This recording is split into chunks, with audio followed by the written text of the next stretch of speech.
They told you that facing your shadow would set you free. But no one warned you about what happens after. No one talks about the silence, the stillness that comes, not with peace, but with numbness. You faced the darkness once and thought the war was over. But now, nothing feels real. And that's how most people get stuck. Not because they never faced their shadow, but because they thought that was the end. You've done the work. You've cried in silence, journaled through rage, forgiven people who never said sorry. You've screamed at the sky, begged for answers, and told yourself, this must be what healing looks like.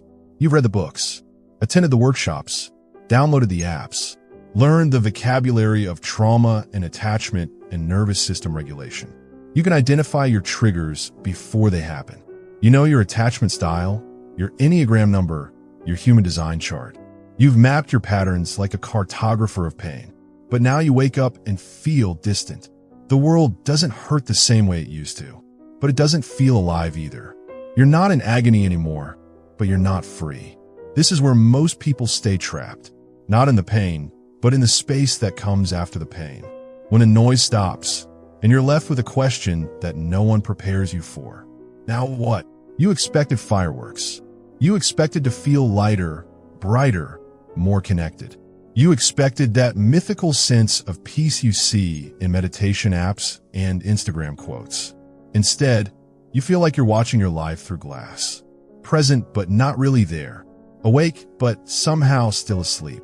Carl Jung warned us, people will do anything, no matter how absurd, to avoid facing their own soul. What no one tells you is this. Facing your shadow is not the same as integrating it. And integration? That's where the real work begins. Most people think the hero's journey ends when you slay the dragon. But Jung knew better. The dragon isn't meant to be slayed, it's meant to be befriended. And that's a completely different kind of courage. At first, the descent feels revolutionary. You name your trauma. You spot your patterns. You cut ties, pull away, set boundaries, burn bridges. You say no. You reclaim space. You stop shrinking. For the first time, you feel like you are becoming yourself. Meet Sarah, 28 years old, marketing manager in Denver. She spent 2 years in therapy after her anxiety attacks became so severe she couldn't drive to work. She was having panic attacks in grocery stores, hiding in bathroom stalls during meetings, lying awake at 3 a.m. with her heart racing about emails she hadn't sent. Her therapist helped her trace it back. The perfectionism that started in childhood. The way she learned to scan every room for disapproval. The exhausting performance of being the daughter who never caused problems. The student who never asked for help. The employee who never said no. She learned about her people-pleasing patterns, her fear of abandonment, her tendency to disappear when things got real. She discovered she had anxious attachment, that her nervous system was stuck in hypervigilance, that her inner critic was actually her mother's voice on repeat. She did the work. Meditation apps, boundary workshops, trauma-informed yoga. She practiced saying no. She unfriended toxic people on social media. She had the difficult conversations. She stood up to her mother. She quit the job that was slowly killing her soul. She could name her triggers, identify her attachment style, speak the language of emotional intelligence like a native speaker. She felt proud, empowered, awakened. But slowly something shifted. Sarah stopped laughing as easily. She started avoiding mirrors again, not because she was hiding who she was, but because she wasn't sure who she'd become. She was no longer in crisis, but she wasn't in connection either, because she'd replaced one mask with another. The healed version, the spiritual persona, the high-functioning trauma survivor who knew all the right terms but still felt hollow in the quiet. At dinner parties, she found herself analyzing everyone's behavior instead of enjoying their company.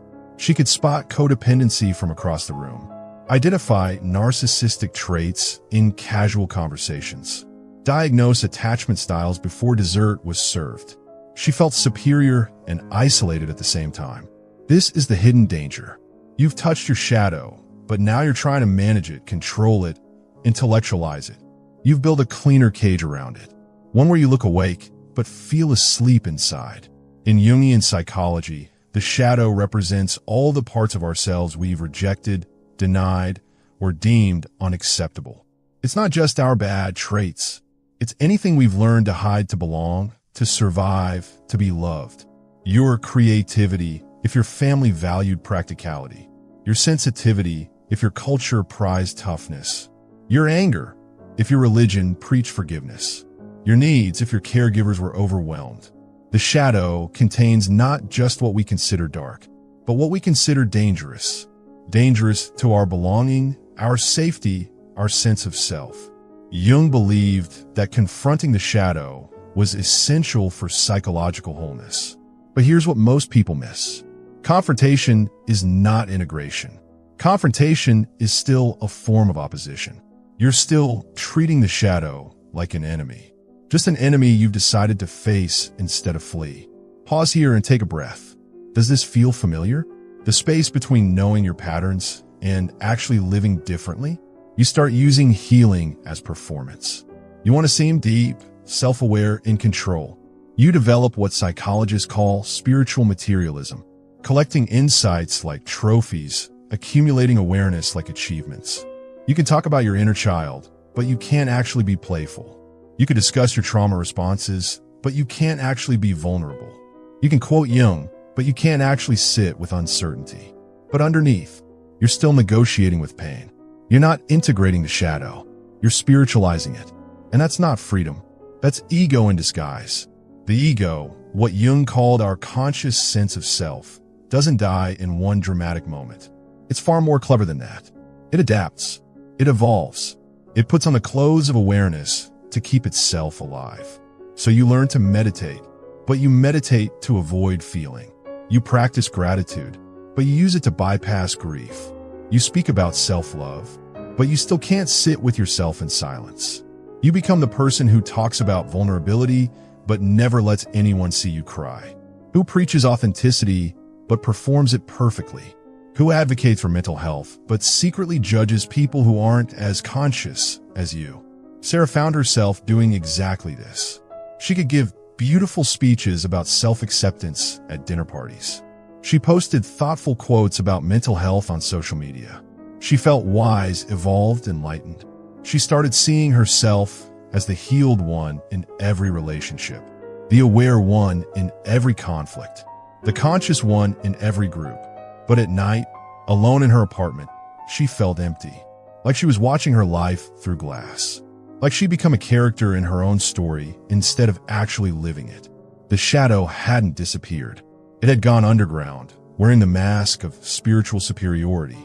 Her people-pleasing had transformed into spiritual people-pleasing. Now, instead of trying to be the perfect daughter, she was trying to be the perfect spiritual seeker. Instead of performing happiness, she was performing enlightenment. Same wound, different costume. Here's what most people don't realize. The ego doesn't die in one night. It evolves. It adapts. It puts on the language of awareness to keep itself alive. Jung understood this danger intimately. He spent years studying his own psyche, documenting his dreams, painting his visions, conversing with the figures that emerge from his unconscious. He knew how seductive it could be to mistake knowledge for transformation. One does not become enlightened by imagining figures of light, he wrote, but by making the darkness conscious. But what does it mean to make the darkness conscious? Most people think it means seeing it, naming it, understanding it. But Jung meant something deeper. He meant befriending it, not as a spiritual concept, but as a lived reality. The work is not in knowing your wounds. It's in being honest with how they still live inside you. Not just once, not just when it's convenient, but every time the shadow returns. And the shadow always returns. It doesn't want to destroy you. It wants to be met again and again, until it no longer needs to scream to be heard. But we resist this. We want healing to be linear. We want to fix ourselves once and be done. We want the hero's journey where we descend, face the monster, and emerge transformed. But real psychological integration isn't a story with a neat ending. It's a daily practice of radical honesty. Consider Marcus, 32, a software engineer in Austin. After years of therapy, he understood his anger came from feeling powerless as a child. His father was an alcoholic who raged unpredictably. His mother was depressed and emotionally unavailable. Marcus learned early that anger was dangerous. It either exploded or imploded, but it never helped. So he became the calm one, the rational one, the one who never lost his temper.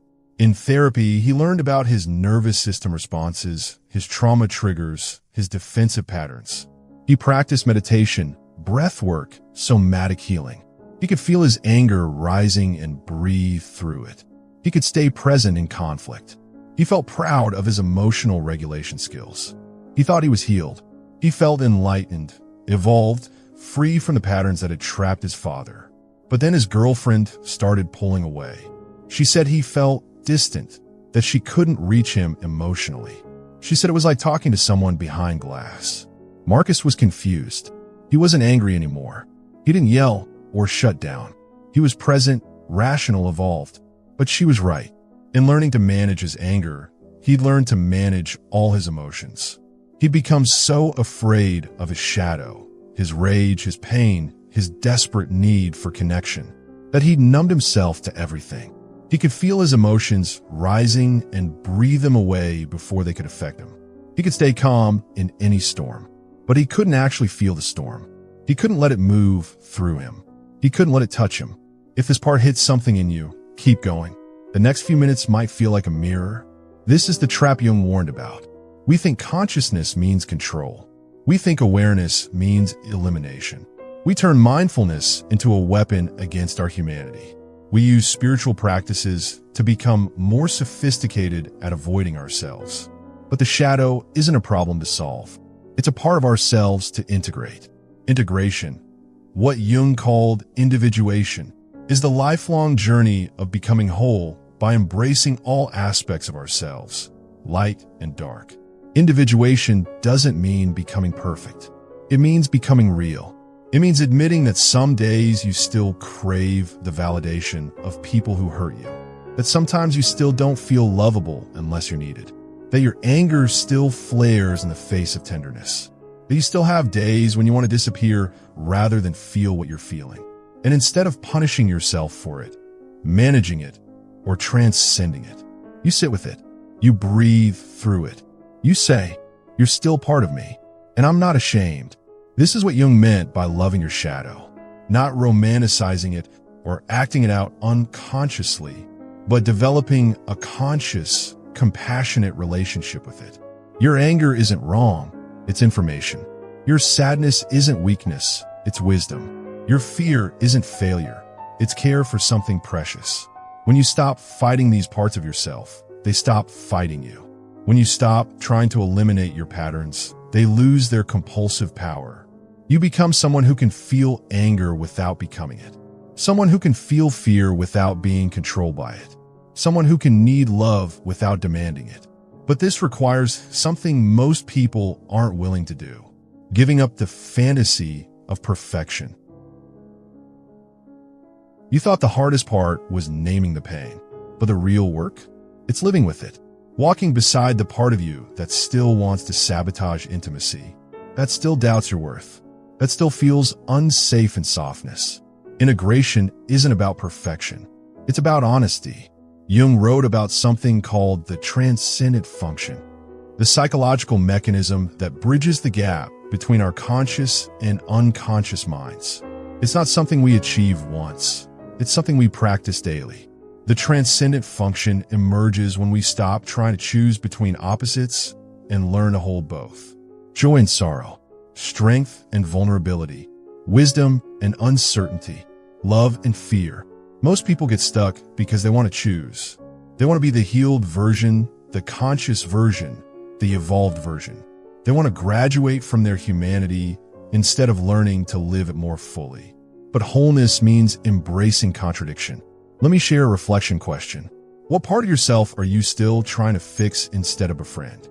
Take a moment with that. Really sit with it.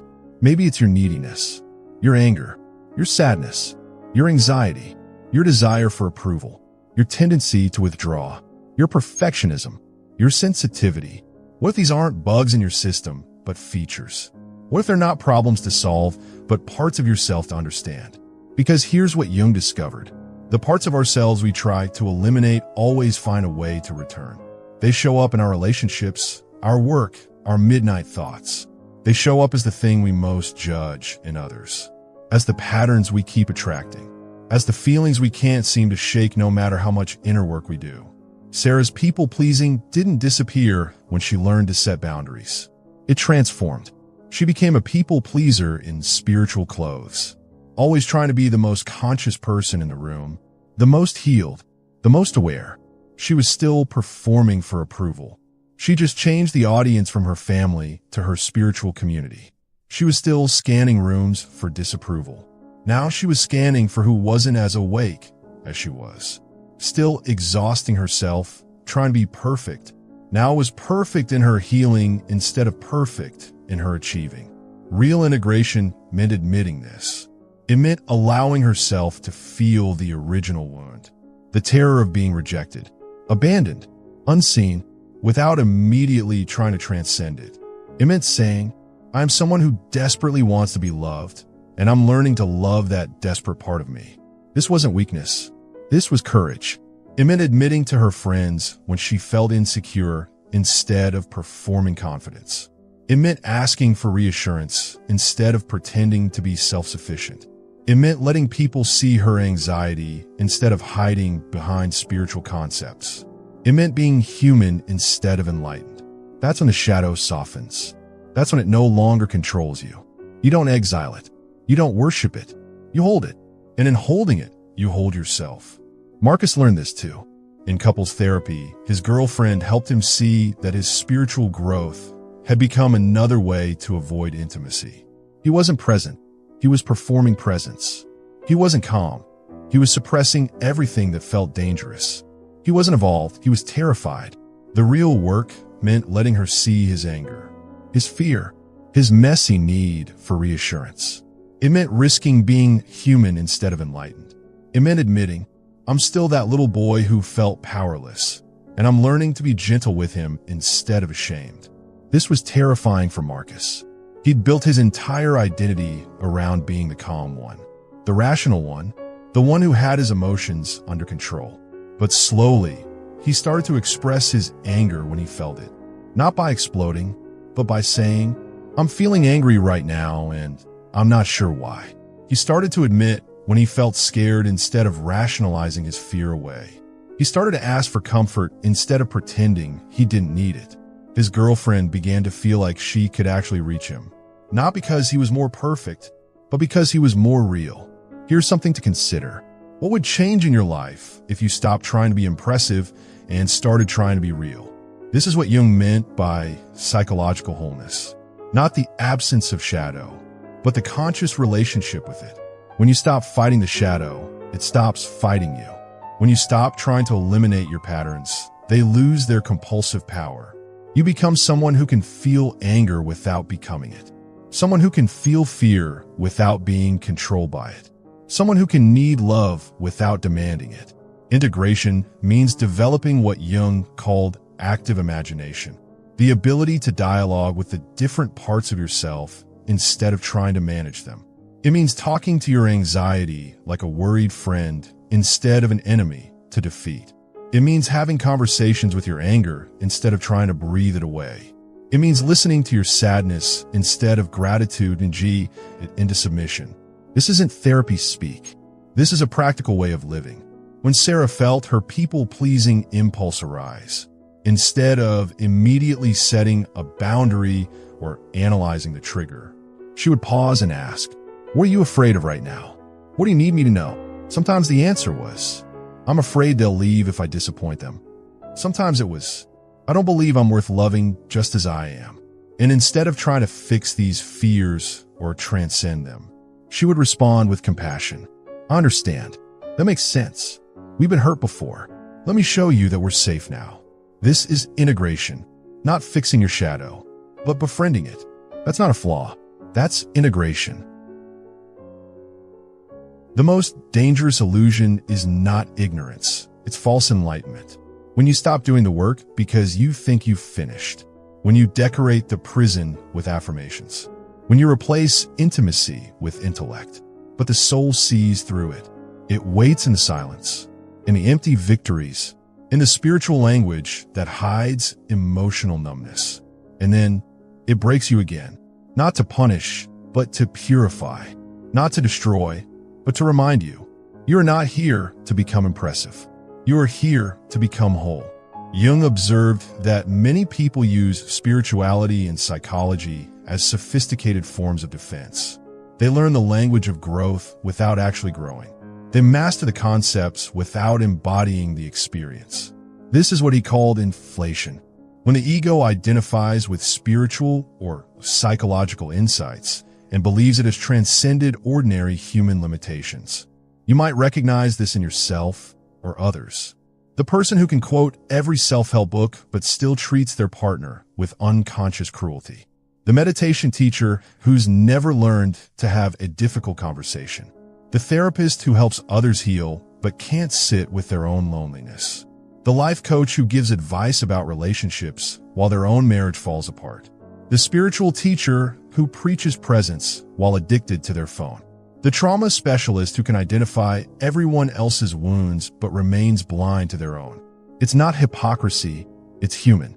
It's the ego's last stand. When the ego can no longer maintain its superiority through achievement or appearance, it turns to spiritual achievement. It becomes the most conscious person in the room, the most healed, the most aware. Take a breath here. Notice if this brings up any defensiveness. That's normal. That's the ego protecting itself. But the soul, what Jung called the self with a capital S, sees through these elaborate defenses. It knows when you're hiding behind your healing. It feels the difference between genuine transformation and spiritual performance. And when the gap becomes too wide between who you're pretending to be and who you actually are, the soul intervenes. This might look like depression that doesn't respond to your usual spiritual practices, relationships that feel distant despite all your communication skills, success that feels empty despite all your manifestation work, a persistent sense that you're watching your life through glass, addictive behaviors that emerge despite years of inner work, chronic anxiety that no amount of meditation seems to touch, a feeling of being fundamentally alone even when surrounded by your spiritual community. Sarah experienced this as what she called the gray period. Everything in her life looked perfect from the outside. Good job, healthy relationship, regular therapy, daily meditation practice. She was the friend people came to for advice, the one who seemed to have it all figured out. But she felt like she was sleepwalking. She could perform happiness, but she couldn't feel it. She could perform presence, but she wasn't actually there. She would sit in meditation and feel nothing. She would practice gratitude and feel guilty for not feeling grateful. She would try to connect with friends and feel like she was speaking from behind a wall. The spiritual practices that once brought her comfort now felt like obligations. The insights that once excited her now felt like concepts she was supposed to believe. The progress she once celebrated now felt like a performance she was tired of maintaining. The breakthrough came when she allowed herself to admit, I don't know who I am anymore. Not as a spiritual teaching, not as a philosophical insight, but as a terrifying, honest truth. She didn't know who she was beneath all the healing work, beneath all the self-improvement, beneath all the spiritual identity she'd built. And that not knowing, that was the doorway.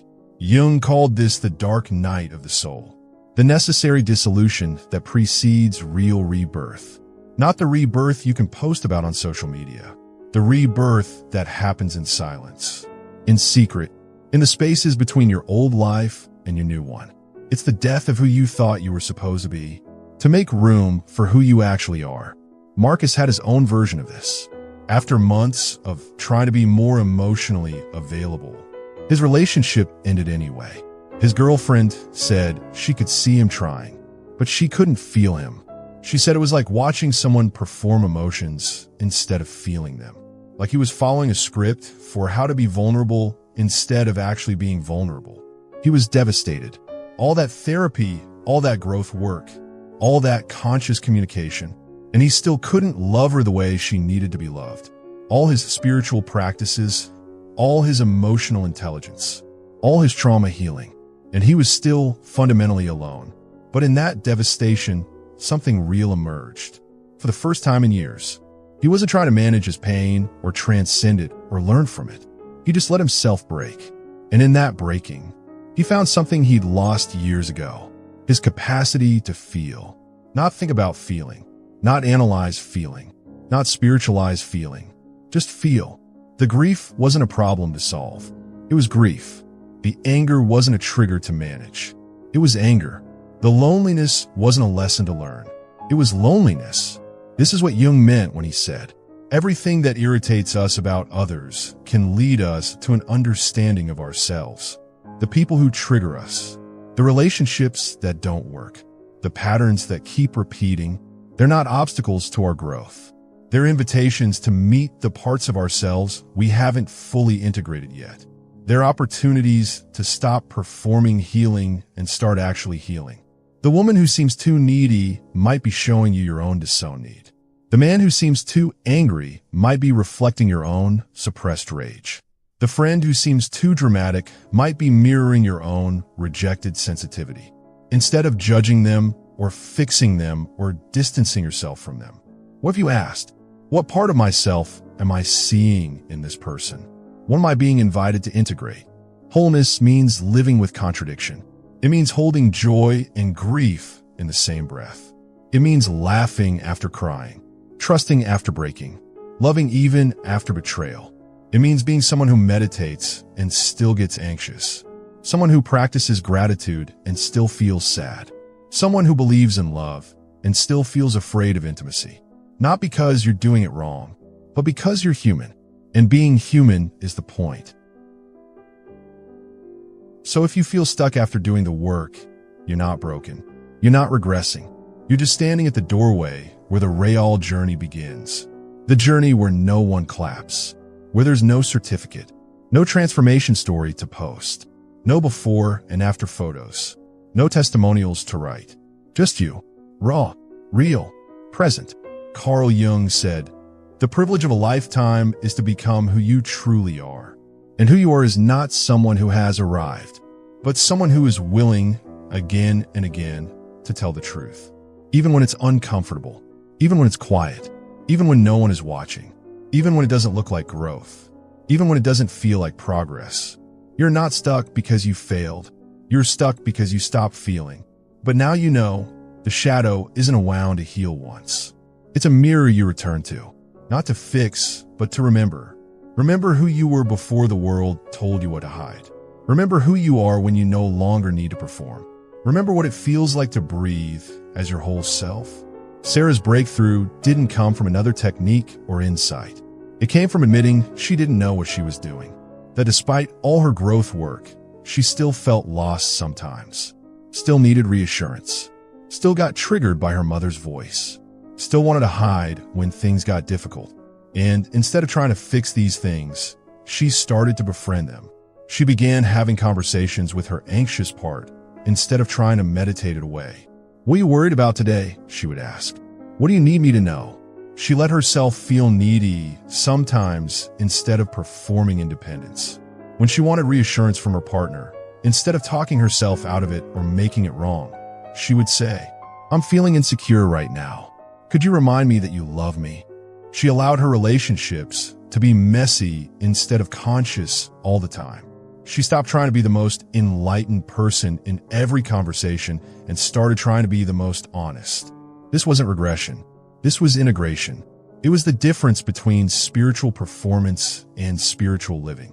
Marcus learned something similar. His next relationship was different not because he'd become perfect, but because he'd become honest. When he felt triggered, he said so. "I'm feeling defensive right now, and I'm not sure why. Can you give me a minute to figure out what's happening?" When he needed space, he asked for it. "I'm feeling overwhelmed, and I need some time to process. Can we talk about this tonight?" When he was scared of intimacy, he admitted it instead of creating distance through spiritual bypassing. "I'm feeling scared of how much I care about you. I want to pull away, and I don't want to do that again." His partner could feel the difference. Not because he was more evolved, but because he was more real. He wasn't trying to be the perfect, conscious boyfriend. He was just trying to be honest about what he was feeling as he was feeling it. Here's a journaling prompt for you. What would you dare to admit about yourself if you knew it wouldn't make you less lovable? Take your time with that question. Let yourself feel whatever comes up.